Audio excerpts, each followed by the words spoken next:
네, 여러분은 지금 명품 방송 빼동 라이브와 함께하고 계십니다. 네, 다음 순서로는요, 오늘의 하이라이트 메인 강의가 준비되어 있습니다. 여러분들 많이 기대하고 들어오셨을 텐데요.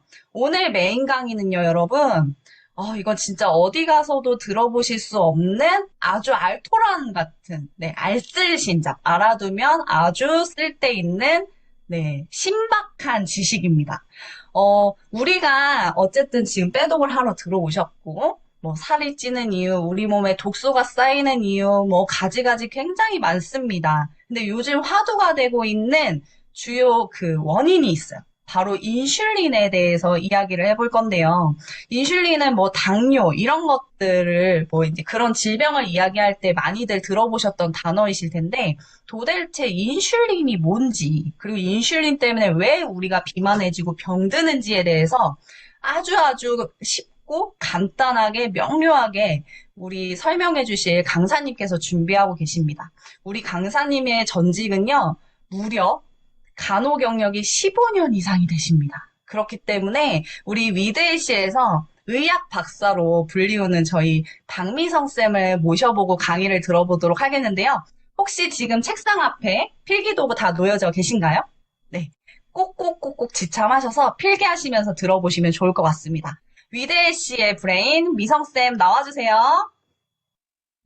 안녕하세요. 위드의 셰프인 박미성입니다. 네, 안녕하세요. 쌤, 우리 인슐린, 이거 진짜 저도 이번에 왜 아플까라는 책을 읽어보면서 인슐린에 대해서 이해를 해보려고 했는데, 내용이 당치 어렵습니다. 그렇기 때문에 우리 미성쌤께서 또 아주 박학한 지식으로 또 쉽게 풀어주신다고 해서 저도 공부 모드로 같이 참여할 거거든요. 네, 재밌게 강의 부탁드리겠습니다.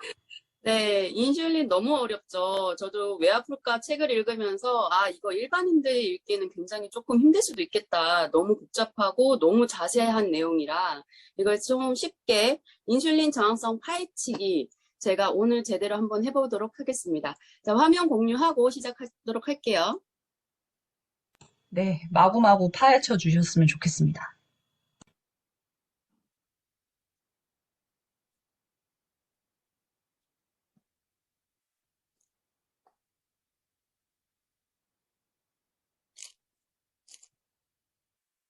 자, 화면 공유가 됐죠? 자, 인슐린 저항성 파헤치기. 우리 인슐린이 머리부터 발끝까지 곳곳에 영향을 미치지 않은 곳이 없어요. 그래서 머리부터 발끝까지 인슐린이라는 주제로 제가 오늘 강의를 준비를 해봤습니다. 자, 그럼 우리가 인슐린이 뭔지 우리가 아는 시간이 먼저 필요할 거잖아요. 그래서 인슐린이 뭔지에 대해서 제가 먼저 말씀을 드릴게요. 인슐린은 호르몬이에요. 그래서 이거는 췌장에서 만들어지고요. 신체의 모든 조직, 모든 세포에 영향을 미치는 호르몬이에요.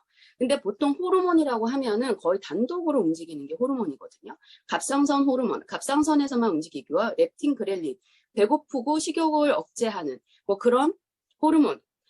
단독으로 자기가 움직여야 되는 곳에서 움직이는 것들이 호르몬인데 이 인슐린은 신체의 모든 조직, 모든 세포에 영향을 준대요. 그렇게 왜 그러냐 봤더니 이 인슐린은 도대체 무슨 기능을 하냐 보면은 일단은 우리는 모든 세포 에너지나 조직의 에너지를 우리가 포도당으로 전환해서 쓰잖아요. 그래서 이 포도당이 몸에 되게 많아도 안 되고 부족해도 안 돼요. 그렇기 때문에 부족하지 않게 많지 않게 이거를 조절해주는 역할을 하고요. 모든 세포에게 포도당이라는 밥을 공급을 해주는 역할을 하기도 해요. 그리고 세포를 크게 만들기도 하고요. 세포수를 많이 늘리기도 하고요. 세포를 죽이기도 하고 세포를 살리기도 해요. 그리고 다른 호르몬을 만들어내는데 영향을 주는데 뭐 예를 들면 갑상선 호르몬을 합성하는데 아니면은 렙틴 그렐린 호르몬이 잘 작용할 수 있게끔 도와주는 거 그리고 여성 호르몬 남성 호르몬 합성하는데 이런 데에 인슐린이 많이 작용을 한다라는 거예요. 그러니까 모든 신체 조직과 모든 세포 내 몸 구석구석에 모든 걸 다 영향을 주는 게 인슐린이다. 우리 인슐린 그렇게 들어보면 굉장히 좋은 호르몬이죠. 이 좋은 호르몬이 도대체 뭐 때문에 우리 몸을 아프게 하느냐. 너무 되게 중요한 내용인 것 같아요. 그래서 우리 몸을 아프게 하고 있는 상황이 이 인슐린 저항성이라는 건데 이 인슐린 저항성 들어보신 분 있으실까요? 인슐린 저항성 못 들어보신 분들이 되게 많으실 거예요. 왜냐하면 인슐린 저항성이라는 거에 대해서 제가 간호사 생활을 할 때도 이거를 병원에서조차도 이걸 중요하게 생각하지 않았었어요. 그때는. 당뇨이기 때문에 그냥 인슐린 치료 이 정도의 개념이었지 인슐린 저항 때문에 모든 몸 구석구석이 아프다라는 개념은 그때 없었거든요. 이게 이제와 대두가 되는 이유는 우리 몸이 당뇨가 있어서만 당이 높은 게 아니거든요. 당은 우리 몸이 포도당에서 안 쓰여지고 남아져 있는 이 포도당들이 지방으로 전환돼서 우리 몸에 축적이 됩니다. 그렇기 때문에 내 체중이 정상이라고 할지라도 그리고 내가 당뇨가 없다고 할지라도 내장 지방, 체지방이 높으면 우리 몸은 당이 높은 상태가 되는 거예요. 그러면 당이 높으면 이 당을 조절하기 위해서 인슐린이 많이 분비가 되잖아요. 그러면은 나는 체지방, 내장 지방이 높은 사람들은 그냥 인슐린이 그냥 높은 사람이라고 생각하시면 돼요. 지방이 높다? 내 몸은 그냥 인슐린이 너무너무 높다라고 생각을 하셔야 됩니다. 근데 요즘에는 식습관, 생활습관 때문에 체지방, 내장지방이 안 높은 사람들이 없어요. 그래서 현대인들의 질병이라고도 생각을 하시면 됩니다. 그래서 인슐린이 너무 높게 되면은 자기네들이 무슨 역할을 해야 될지가 사실은 얘네들이 메롱메롱한 상태가 돼버려요.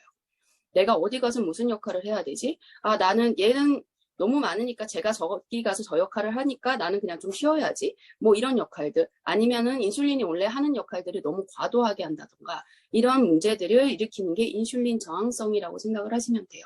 그러니까 인슐린 저항성을 다시 말해서 내 몸에 인슐린이 너무너무 많은 상태라고 정의를 해보면 되겠죠? 그러면 이 인슐린 저항성, 인슐린이 많아지면 우리 몸에 어떤 문제들이 생기는지 한번 볼게요. 자, 첫 번째 우리 뇌를 한번 볼게요. 알츠하이머 요즘 너무 많죠. 현대인들의. 혈관성 치매 너무 많잖아요. 이게 왜 그러냐면 인슐린에 의해서 뇌 주름주름 사이에 단백질 찌꺼기가 많이 끼기 시작을 하고요. 그리고 뇌신경들이 두꺼워져요. 뇌 혈류도 잘 안 돌고요. 그래서 치매가 일어나고요. 그리고 파킨슨병 많이 들어보셨을 거예요. 운동장애가 일어나는 이 파킨슨병도 인슐린 저항 때문에 생기는 건데 이 파킨슨병은 또 위험한 게 뭐냐면 치매까지 합병증을 일으켜요. 그리고 뇌에 있는 뇌세포들이 포도당을 제대로 공급을 못 받기 때문에 편두통이라든지 그리고 신경 구석구석이 아픈 손끝 발끝이 아픈 신경병증 같은 이런 병증을 야기시키고요. 그리고 또 위험하죠. 이거 되게. 세포를 크게 만들기도 하고 세포수를 증가시키기도 한다고 했어요. 그렇기 때문에 혈관벽을 두껍게 만들고요. 혈관을 수축하지 않게 만들고 혈관을 확장시키질 않아요. 그래서 고혈압을 만들어냅니다. 그래서 우리는 보통 고혈압 하면은 안에 콜레스테롤 그리고 독소 노폐물 찌꺼기가 껴서 우리는 고혈압이 생긴다고 생각했지만 혈관 상태가 깨끗하다 하더라도 인슐린 저항성이 높으신 분들은 혈관벽이 두꺼워지기 때문에 고혈압이 생겨요. 그리고 콜레스테롤이 많이 만들어지고 이 혈관의 염증 반응을 많이 일으키기 때문에 동맥경화증이 생기고요. 심장을 두껍게 만들어요. 심장 근육을. 그래서 심장이 이렇게 펌핑을 잘 못하게 만드는 심근증을 야기시키기도 하고요. 아까 당이 많으면 우리가 내장지방을 많이 올린다고 했죠. 내장지방이 많아지다 보니까 내 위를 이렇게 눌러요. 지방이. 그러면 어떻게 되겠어요? 먹었던 음식물이 바로 다시 위로 올라오겠죠. 그러면서 역류성 식도염이 생기고요. 위가 마비가 옵니다. 이렇게 두꺼워지기 때문에. 위 또한 근육이 두꺼워지기 때문에 제대로 못 움직여요. 그래서 위도 문제가 생기죠. 보통 그래서 비만 환자들 보면은 장 상태가 다 안 좋아요. 그리고 피부 쪽으로 보시면 이거 좀 특별하게 잘 모르겠다 하시는 단어가 하나 나올 거죠. 흑색 가시세포증. 이게 뭐냐면 한마디로 그냥 멜라닌 세포가 증식이 돼가지고 우리 몸에 그냥 까맣게 착색된다라는 거예요. 근데 이 착색되는 부위가 어디냐면 겨드랑이, 목, 귀, 사타구니 이런 식으로 피부가 많이 접히고 쓸리는 곳에 많이 이렇게 착색이 되는데 그래서 우리 살이 찌면은 대부분 고도비만 환자분들이라든지 살이 찌시는 분들 보면 착색된 곳이 똑같이 나타나요. 그렇게 우리가 멜라닌의 생성을 촉진시키고 쥐젖우리 여기 막 이런 데 많이 생기죠. 목 특히나. 그래서 뜯으러 피부과 많이 가시잖아요. 근데 뜯어내도 또 생기고 뜯어내도 또 생기고. 근데 이게 왜 그러냐면 피부에 있는 각질세포를 활성화를 시켜서 이거를 세포를 막 증가를 시키고 크게 만드는 게 쥐젖이에요. 그러니까 한마디로 쥐젖은 혈당과 많이 관련이 있다라고 생각을 하셔야 되는 거죠. 그리고 아까 염증을 만들어낸다고 했잖아요. 우리 몸이 만성 염증 상태가 되면 건선이 생기고 아토피가 생기고 여드름도 심해지죠. 그리고 근손실. 이거는 무슨 얘기지? 그쵸? 인슐린 저항과 근육은 도대체 무슨 관련이 있을까요? 이거 되게 중요한 관련이 있으니까 이거는 조금 귀담아 들으셔야 돼요. 우리 몸에 가장 많은 포도당을 저장하는 곳이 근육입니다. 그래서 근육에 우리 보시면 이렇게 살집이 많으신 분들은 인바디 측정하면 근육량도 엄청 많게 측정이 되잖아요. 근데 근육량이 많은 게 아니라 이 포도당이 지방 상태로 전환을 시켜서 근육에다가 막 이렇게 축적을 시켜놓기 때문에요. 그래요. 포도당이 가장 많이 축적이 되어 있는 게 근육이라서 이 근육이 소고기 마블링처럼 우리가 거기에 지방이 엄청 껴져 있는 상태. 그래서 이 근육은 자체적으로 인슐린 저항성을 단독으로 관리를 하는 기관이기도 해요. 그래서 근육에 지방이 많이 꼈다. 혈당이 많아서 지방이 많이 껴있는 상태가 되잖아요. 그럼 근육이 더 이상 나는 근육 생성을 하지 않을 거야 라고 선포를 하고 그때부터는 근육량을 줄어들이게 만들어요. 지방을 빼줘야 되는데 지방을 빼지 않고요. 지방은 그대로 유지를 한 상태로 근육만 계속 빼요. 그래서 인슐린 저항성이 있으신 분들은 나중에 이게 심하신 상태를 보시잖아요. 그럼 인바디를 측정을 하게 되면 근육량이 오히려 엄청 떨어져 있어요. 그리고 근육을 땅땅하게 뭉치기 때문에 근육통들이 생깁니다. 그게 섬유 근육통이에요. 그리고 이게 뼈가 사실 근육이 부풀어지고 몸집이 커지고 이렇게 되면은 뼈가 같이 커지지 않으면 우리 몸을 지탱해 줄 수가 없잖아요. 그래서 뼈도 같이 크게 만드는데 뼈가 튼튼하게 증식을 시키는 게 아니라 뼈의 부피만 키웠기 때문에 뼈 자체는 굉장히 약해요. 뼈 밀도가 자체가. 그래서 아무리 내가 몸집이 튼튼하다 하더라도 지탱해주는 능력이 너무 약해져 있는 거예요. 그래서 그때 골절 같은 것도 되게 많이 생길 수 있거든요. 그리고 뼈를 유지하게 하기 위해서는 우리가 되게 좋은 칼슘들을 넣어줘야 되는데 오히려 반대로 인슐린 저항성이 높으신 분들은 뼈에 있는 칼슘들을 밖으로 다 빠져나와요. 왜냐하면 뼈가 이렇게 촘촘하게 잘 유지를 해줘야 되는 것들이 뼈가 커지다 보니까 구멍이 숭숭숭숭 뚫리죠. 이 사이로 칼슘이 계속 빠져나옵니다. 그렇기 때문에 뼈가 더 약해질 수밖에 없어요. 그리고 연골을 재생하는 데 있어서 포도당은 굉장히 중요하지만 인슐린 저항성이 있으신 분들은 이 포도당을 넣어주지 않아요. 왜냐하면 몸이 당이 높다는 상태로 인지를 하고 있기 때문에 세포에게다가 포도당을 주지 않습니다. 그래서 연골에 문제가 계속 생기면서 우리가 관절염이 발생을 하고요. 아까 칼슘 송송송송송송 나온다고 그랬죠? 칼슘 송송송송송 나와서 몸에 쌓이는 것처럼 우리가 요산이라는 게 몸에 쌓이기 시작해요. 이건 뭐냐면 탄수화물을 너무 많이 먹잖아요. 그럼 탄수화물이 나중에 요산 찌꺼기를 만들어내요. 그럼 이 요산은 신장을 통해서 배출이 돼야 되는데 너무 많으면 이게 차곡차곡 쌓이는데 이게 어디에 쌓이냐면요. 관절 마디마디에 쌓여요. 그래서 이게 손가락 마디마디, 특히 아침에 엄청 아프거든요. 붓고. 류마티스 관절염은 아니지만 류마티스 관절염처럼 관절 마디마디가 너무 아파요. 이게 바로 통풍이에요. 그래서 요산을 깨끗하게 긁어내주지 않으면 이 통풍은 해결이 되지 않는 거죠. 그래서 통풍 한번 발생되면 평생 약 먹어야 된다. 라는 얘기 들어보시는 분들도 있으실 거예요.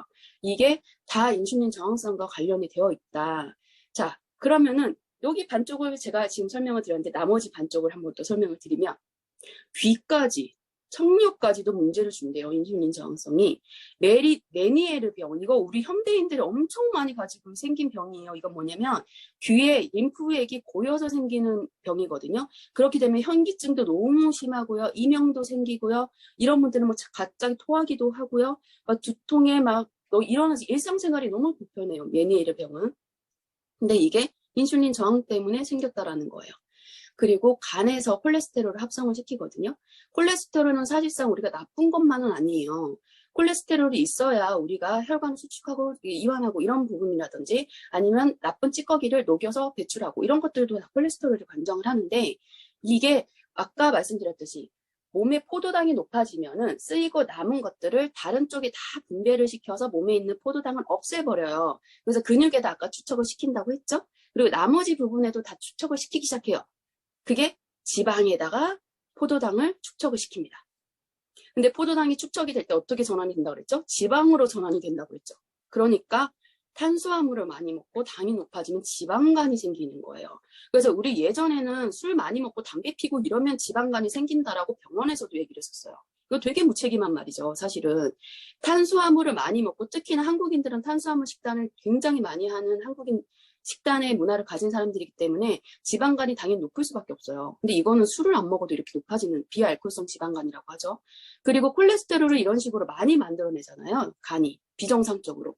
그렇게 되면 이게 담석이라는 우리가 소화에 지방을 녹이는 이 소화효소와 콜레스테롤이 이렇게 뭉쳐가지고 돌을 만들어내요. 담석. 우리 담석 수술 요즘 되게 많이 하잖아요, 현대인들.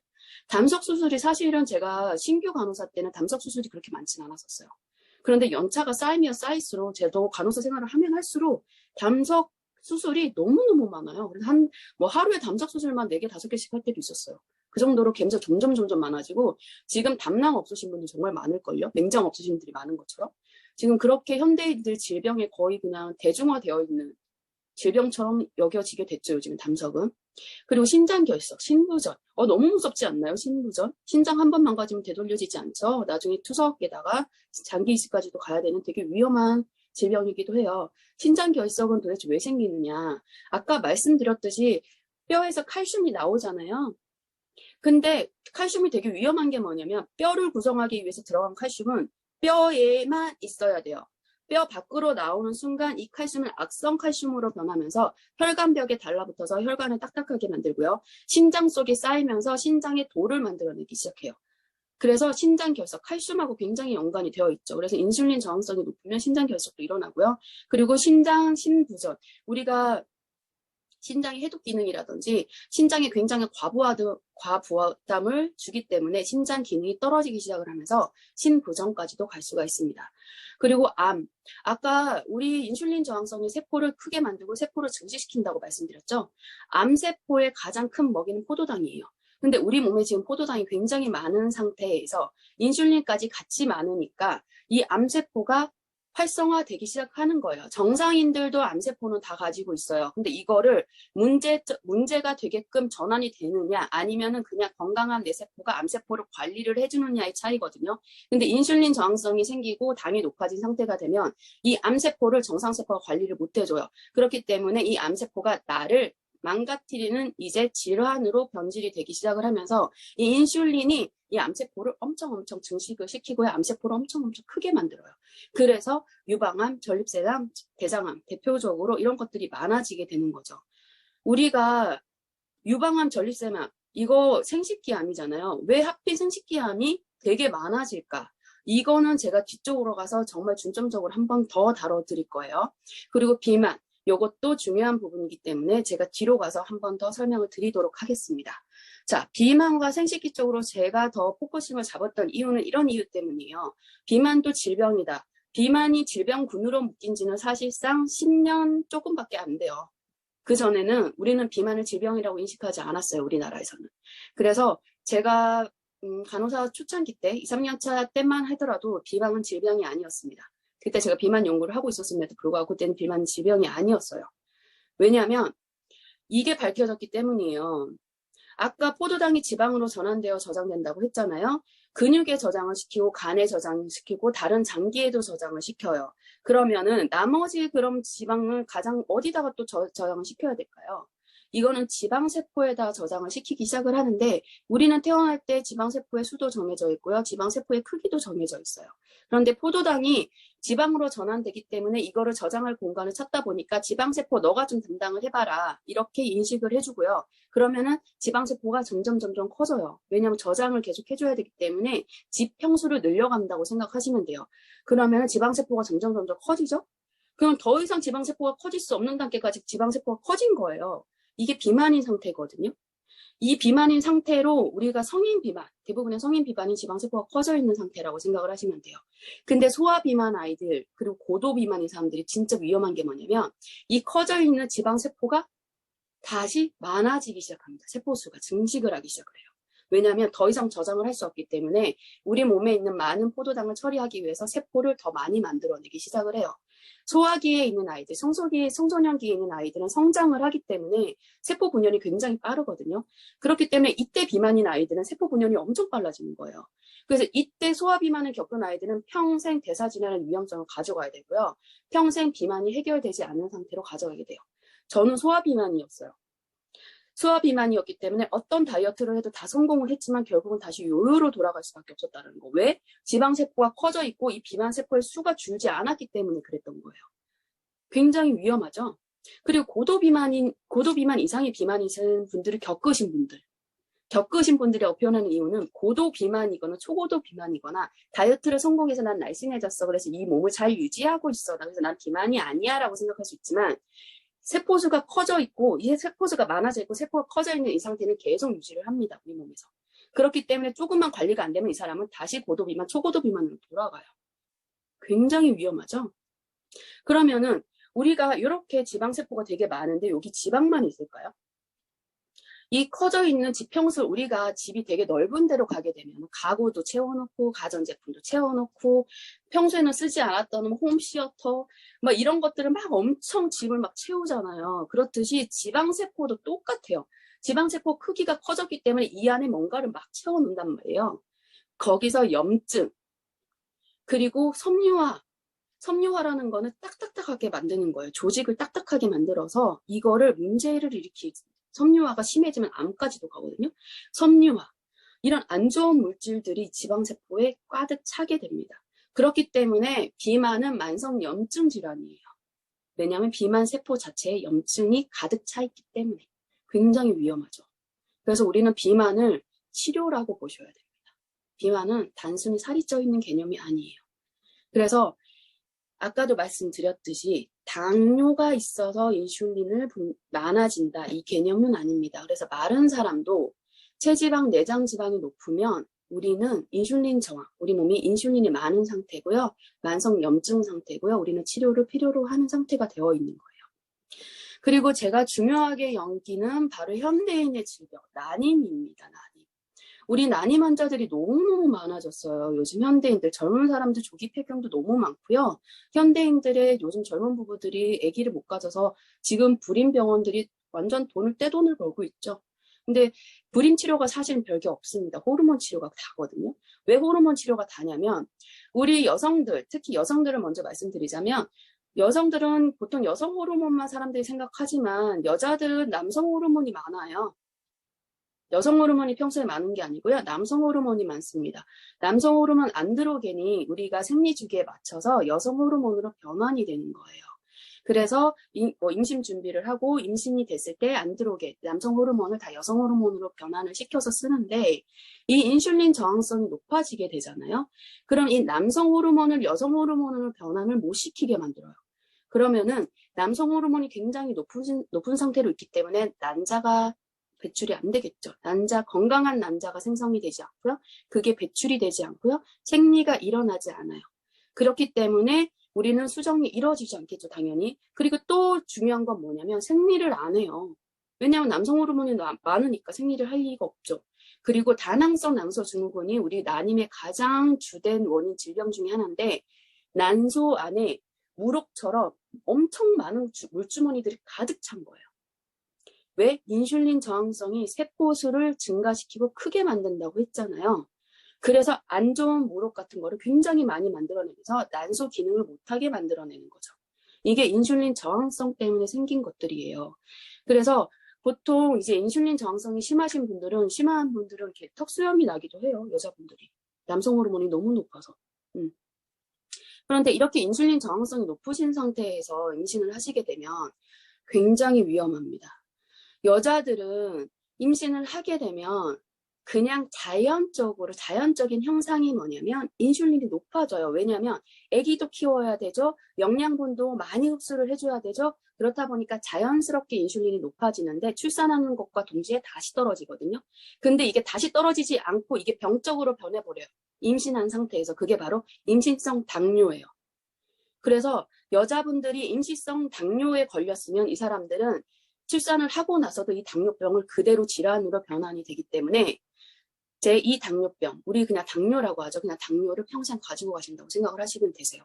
그리고 정말 중요한 임신 중독증이라고 하죠. 인슐린 저항이 높아지게 되잖아요.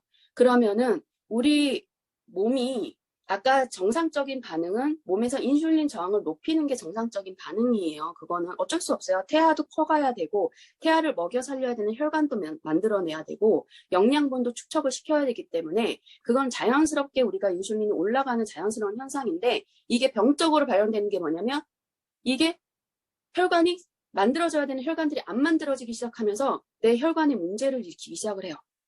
그러면서 엄마가 고혈압이 생기기 시작을 하고요. 그렇게 생긴 고혈압들이 신장을 망가뜨리고요. 간을 망가뜨리고요. 뇌를 망가뜨리기 시작을 하면서 엄마가 굉장히 위험한 상태가 되면서 태아도 위험해집니다. 그래서 임신 중독증이라는 게 변환이 되기 시작을 하잖아요. 그럼 이거의 치료는 단 하나밖에 없어요. 아이를 빨리 출산을 시키던가 아니면은 아이를 유산시켜야지 엄마가 살아요. 굉장히 위험한 병이고요. 설사 출산을 빨리 됐다고 하더라도 엄마가 중환자실로 가는 경우도 굉장히 많아요. 우리 임신 중독증 내 주변에 있는 사람들 많이 못 봤을 수도 있지만 우리는 아는 사람이 있죠. 연예인 추자연 임신 중독증 들어보셨나요? 연예인 추자연이 아기를 낳고 임신 중독증으로 중환자실에서 죽다 살아났다. 라는 기사가 보고된 적이 있었어요. 이만큼 임신 중독증은 태아와 엄마를 같이 죽일 수도 있는 굉장히 위험한 병입니다. 근데 이게 인슐린 저항성을 가진 상태에서 임신을 하게 되면 이런 위험도가 올라가요. 그래서 인슐린 저항성은 아이를 위해서라도 엄마를 위해서라도 반드시 치료가 돼야 되는 병이죠. 현대인들의 질병입니다. 그럼 남자는 그럼 인슐린 저항성? 아니? 이게 무슨 상관이지? 정자? 잘 만들어내면 되는 거 아니야? 근데 이 정자를 인슐린 저항성이 방해를 해요. 왜냐하면 우리 지방 조직은요, 남성 호르몬을 여성 호르몬으로 변환시키는 기능을 하기도 하거든요. 그러면은 지방 조직은 곧 난소의 기능도 같이 한다라는 얘기예요. 그래서 여자들은 체지방이 높은 게 좀 맞아요. 왜냐하면은 자궁도 보호해줘야 되고 아이도 보호해줘야 되고 그리고 체지방이 높기 때문에 난소 기능을 도와주기도 하죠. 근데 남자들이 이 체지방, 내장 지방이 높으면 어떻게 될까요? 지방 조직은 난소 기능을 하잖아요. 남자한테 난소가 생긴 거와 똑같아집니다. 놀랍지 않나요? 남자한테 난소가 생긴 거예요. 이 지방 조직이 많으면 많을수록 남자들은 남성 호르몬 덩어리인데 이 남성 호르몬 덩어리들이 여성 호르몬으로 변환이 되는 거예요. 그렇게 되면은 정자를 안 만들어내고 만들어진다 하더라도 정상적인 정자가 만들어지지 않겠죠. 그리고 발기부전도 되는 거고 남자들에게 발기부전은 남자들의 건강 신호와 완전히 직결되어 있는 문제죠. 그렇기 때문에 남자들이 내장 지방과 체지방이 높게 되면은 남자들도 불임이 오고 난임이 되는 거예요.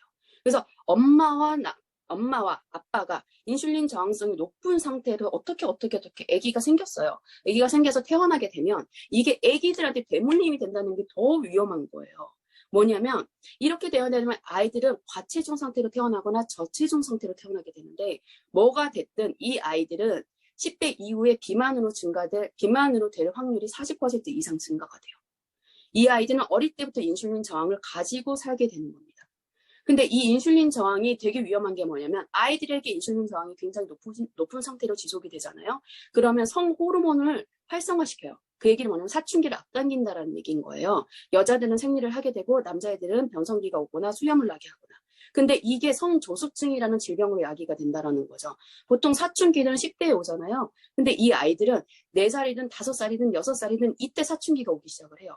그래서 지금 사춘기 평균 나이가 12세예요. 예전에는 12세잖아요. 지금 8세에서 9세예요. 굉장히 짧아졌죠. 되게 위험한 거예요. 성저수증이 일어난다라는 거는 아이들에게 이제부터는 아픈 시간이 굉장히 많아진다는 얘기가 동일하다고 생각을 하셔야 돼요. 그래서 인슐린 저항은 단순히 내가 임신을 하지 못하는 거에서 끝나는 게 아니라 임신이 됐다 하더라도 아이들에게 굉장히 안 좋은 영향을 주기까지 하는 되물림되는 안 좋은 병이다라고 생각을 하셔야 됩니다. 그래서 우리는 이 인슐린 저항을 반드시 관리를 하셔야 돼요. 자, 그러면은 이 인슐린은 그럼 도대체 왜 생기는 거야? 라는 생각을 해봤을 때 첫 번째는 시기입니다. 시기. 우리가 탄수화물을 많이 먹어서 이 당이 많이 저장되기 때문에 지저분을 저장되기 때문에 우리가 이제 인슐린이 높아지는데 안 좋은 탄수화물들을 우리는 굉장히 많이 먹어요. 그래서 급격히 당을 올리고 급격히 당을 떨어뜨리는 이런 안 좋은 탄수화물을 계속 먹기 때문에 인슐린이 급격히 올라갔다 급격히 떨어지면서 나중에는 도대체 내가 어떻게 해야 돼? 라고 하는 상태, 계속 그냥 인슐린을 계속 분비하는 상태가 되거든요. 그리고 우리 MSG 많이 먹잖아요. MSG, 뉴스에서는 MSG는 영향을 주지 않는다라, 괜찮다라고 이제 발표를 했지만, 실제적으로 MSG 1g을 섭취하게 되잖아요. 인슐린 저항이 14%가 증가한다는 연구 결과가 있어요. 감미료, 설탕 같은 감미료죠. 이런 건 당연히 인슐린 저항을 높일 수밖에 없고요. 우리가 다이어트를 하기 위해서 적게 먹잖아요. 밥을 안 먹거나 아니면은 짜게 먹으면 안 좋대라고 해서 소금을 거의 안 먹어. 이러면은 우리 몸에서 신진대사가 떨어지고 에너지 대사가 떨어지기 때문에 이거를 반대로 보상작용으로 내 몸은 살아야 돼가지고 혈당을 만들어내고요. 혈당을 만들어내니까 인슐린이 같이 올라가게 돼요. 그래서 먹는 게 굉장히 중요하죠. 그리고 두 번째는 이건 조금 억울하기도 하기도 한데 몸이 늙어지면은 인슐린이 올라가고요. 인슐린이 올라가면 몸이 또 늙어져요. 이거는 같이 상충되는 거라서 이거는 같이 관리가 들어가야 되고요. 유전적인 부분은 사실 우리가 어떻게 할 수는 없는 부분인데 우리 석유 화학물질이라고 하잖아요. 이건 환경적인 부분이에요. 화장품에는 미네랄 오일, 석유 찌꺼기에 있는 이 오일이 들어가고요. 화장품 증량제로. 세제 같은 데 합성 계면활성제 라든가 같은 석유 화학물질도 우리 인슐린 저항을 높인다라는 거예요. 그래서 피부로 흡수되는 것들, 이런 것들이 인슐린 저항을 높이고 스트레스를 받게 되면요. 우리 몸에서 코티솔이라는 호르몬을 분비하게 만들어요. 이거는 혈당을 올리는 거거든요.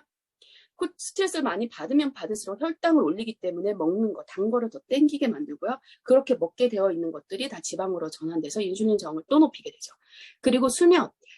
우리 몸을 회복하기 위해서 다이어트를 하기 위해 살을 빼기 위해서는 굉장히 잠을 잘 자야 돼 라고 얘기를 들어보셨을 텐데요. 수면이 부족하게 되면요. 인슐린 저항이 30%가 증가가 됩니다. 굉장히 높죠. 잠자는 거 굉장히 중요해요. 그리고 현대인들은 활동량이 굉장히 부족해요. 운동량도 부족하고 그렇기 때문에 당을 소모할 수 있는 기회가 많이 적어집니다. 그래서 인슐린 저항이 당연히 생기겠죠. 그럼 우리가 어떻게 관리를 해야 될까요? 첫 번째, 탄수화물 제한 시기를 해야 돼요. 탄수화물 너무 많이 먹고 있고 지금 내 몸 구석구석에는 탄수화물이 너무 많이 축적이 되어 있기 때문에 이 탄수화물 빼줘야 되거든요. 오히려. 그렇기 때문에 탄수화물 제한 시기 그리고 양질의 식사를 해줘야 됩니다. 너무 안 좋은 탄수화물 먹더라도 좋은 탄수화물 그리고 단백질과 야채 식단에 그런 양질의 식사를 해주셔야 되고요. 충분한 식이섬유를 섭취해 주셔야 돼요. 그리고 생활습관, 물 먹는 거, 자는 거, 스트레스 관리 이런 것들을 다 관리를 해주셔야 되고 아까 인슐린 저항성은 몸을 염증 상태로 만들어낸다고 했잖아요. 그렇기 때문에 염증 관리도 해줘야 돼요. 당연히 활동량도 조금 올려서 우리가 이런 축적되어 있는 포도당들을 다 없애줘야겠죠. 포도당을 없앤다는 얘기는 지방을 없앤다는 얘기가 동일하죠. 그렇기 때문에 체중 조절도 해줘야 됩니다. 그래서 난임 치료가 사실 아까 말씀드렸던 난임 치료가 별거 없다고 말씀드렸잖아요. 여성 호르몬을 남성 호르몬으로 전환시킬 수 있는 이 호르몬을 투여를 하고요. 그리고 무조건 체중 조절하라고 그래요. 난임 치료를 하다가도요. 체중이 불어나면 병원에서는 치료를 중단해요. 다이어트 하고 오세요라고 말을 하거든요. 인슐린 저항이 높아지기 때문에 그래요. 그래서 체중 조절을 무조건 해야 돼요. 근데 지금 이 어느 것들을 해야 되는데 지금 여러분들은 이거를 같이 하고 있죠. 어디서? 위드헬스에서. 위드헬스에서 지금 식습관, 생활습관을 개선하기 위해서 저희가 다이어리 피드백을 계속 해드리고 있잖아요. 그리고 스트레스, 체중 조절, 염증 관리 지금 드시고 있는 빼독 그리고 TRM 이런 걸로 지금 스트레스와 체중 조절 그리고 염증 관리를 지금 같이 도움을 받고 계신 거고요. 우리가 지금 매주 토요일마다 빼독 라이브를 하고 있잖아요. 거기서 아까 첫 번째 나왔듯이 운동 터치를 통해서 우리가 같이 활동량을 늘리는 운동 그리고 집에서도 할 수 있는 운동을 지금 알려드리고 있고 양질의 식사를 하실 수 있게 건강 레시피도 저희가 지금 알려드리고 있고요. 지금 제가 지금 강의를 해드리시지 내 몸을 지금 건강하게 잘 유지할 수 있게 건강 상식 강의 같은 것도 저희가 지금 위드헬스에서 많이 지금 도움을 드리고 있습니다. 그래서 많이 참여를 해주셔야 돼요. 내 건강을 위해서. 그러면은 내 건강의 습관들을 이렇게 만들어내서 관리를 지금 받고 계신데 지금 나에게 지금 쌓여져 있는 이 안 좋은 인슐린들과 그리고 쌓고 있는 이 과정을 하고 있는 이 인슐린들을 지금 누군가는 도움을 줘야 되잖아요. 이 착한 인슐린을 만들어주고 있는 이 제품 2개 지금 드시고 계시죠? 첫 번째 TRM는 지금 현재 나를 괴롭히고 있는 이 인슐린과 혈당을 컨트롤을 하는 거예요. 그래서 지금 내 혈당과 인슐린이 컨트롤되지 않기 때문에 식욕이 억제가 되지 않고 막 기분도 널뛰고 장 기능도 제대로 안 돌아가고 체지방, 내장지방도 축적되고 염증도 생겨나는 거잖아요. 그래서 지금 내 현재 괴롭히고 있는 이 혈당과 인슐린은 컨트롤합니다. 그래서 굉장히 중요하죠. 그리고 TRIT 이거는 인슐린하고 그럼 TRM이랑 비슷한 거 아니야? 라고 생각할 수 있는데 이 TRIT는 뭐냐면 그동안 쌓여 있었던 당 당으로 전환되어 있던 지방, 그리고 이것 때문에 생긴 독소, 염증, 쌓여있는 이 축적되어 있는 것들을 녹여서 빠르게 청소를 해주는 거예요. 그래서 조금 다르죠, 기전이? 티아닌은 지금 나를 힘들게 하고 있는 것들을 컨트롤한다면 그동안 나를 힘들게 하는 동안에 쌓여있던 이것들을 청소를 하고 있는 게 바로 빼독 티알라이트예요. 그래서 둘 다 똑같이 결론은 청소가 되고 염증 관리가 되고 내장지방, 체지방 관리가 되지만 나를 지금 힘들게 하고 있는 이 아이와 그동안 쌓여 있어서 나를 힘들게 하고 있었던 이 아이를 두 개를 같이 비워내는 게 중요하죠. 그래서 우리는 지금 티아민과 빼독을 통해서 내 몸을 건강하게 이 안 좋게 있던 이 나쁜 인슐린 과정의 인슐린 저항성을 착한 인슐린으로 변환시키는 이렇게 과정을 가져가게 되고요. 그리고 여기 중요한 게 하나 있죠. 에이지락. 아까 지방세포 커진다고 말씀드렸죠. 지방세포수가 많아진다고 말씀드렸잖아요. 이거는 절대 돌아가지 않아요. 한번 이렇게 되면은. 이건 평생 가져가는 거예요. 근데 이 에이지락이라고 하는 거는 세포를 정상화시키는 거잖아요. 정상세포 92%까지 되돌려놓는 기전이잖아요. 그렇기 때문에 커져 있던 지방세포를 줄이고요. 많아져 있던 지방세포수를 줄이는 거예요. 그렇기 때문에 이 해시클럽을, 위드에이스를 통해서 습관을 성형받고 이 티알미와 티알라이트를 통해서 내 지방세포 그리고 내 인슐린을 컨트롤 받게 되면은 이게 내가 나쁘게 생활하지 않는 이상은 이 상태, 건강해진 상태를 꽤 오랫동안 유지하시면서 갈 수 있는 것들입니다. 그래서 여러분들은 지금 굉장히 내 건강을 위해서 노력하고 있는 시간들을 가지고 있다는 거 잊지 마셔야 돼요. 자, 오늘 이렇게 인슐린, 착한 인슐린 만드는 방법까지 전해드리면서 오늘 인슐린 저항에 대한 강의 여기까지 하겠습니다. 감사합니다. 궁금하신 거 있으면 채팅창에 남겨주세요. 네, 여러분 잊지 마세요. 네, 중간에 이렇게 제스처를